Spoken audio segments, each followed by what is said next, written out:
আসসালামু আলাইকুম ভিউয়ার্স, সবাইকে জানাই জুম্মা মোবারক। তো আজকে জুম্মার দিন, বাইরে এতটা পরিমাণ রোদ যে রোদের কারণে চোখই মেলা যাচ্ছে না। এতেই সৌদি আরবে এই সময় অনেক প্রচুর রোদ পড়ে। বিশেষ করে 12টা থেকে 3টা পর্যন্ত এমন রোদ পড়ে যে বাইরে বেরোনো যায় না। এতটাই তীব্র তাপ যে সামনের দিকে তাকানো যায় না। সামনের দিকে তাকালেই মনে হয় চোখ মুখ একদম পুড়ে যায়। তো তারপরেও কিছু করার নাই, বাইরে তো বেরোনোই লাগে। আরও এই জায়গাটা মরুভূমি এলাকায় একটু বেশি রোদ পড়ে আর কি।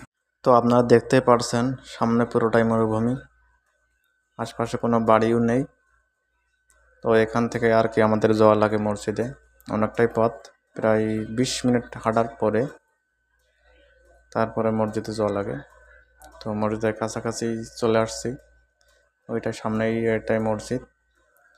তো জুম্মার দিন এমনিতে অনেক লোক হয়, আপনারা দেখতে পারছেন জুম্মার দিন অনেক প্রচুর লোক হয়। তো জুম্মার নামাজ শেষ, দেখতে পাচ্ছেন বাইরে অনেক লোক। তো এখানে এমনিতেই সৌদিরা আপনার জুম্মার দিনেই অনেক জিনিসপাতি নিয়ে আসে, এখানে বিক্রি করে। তো দেখতে পাচ্ছেন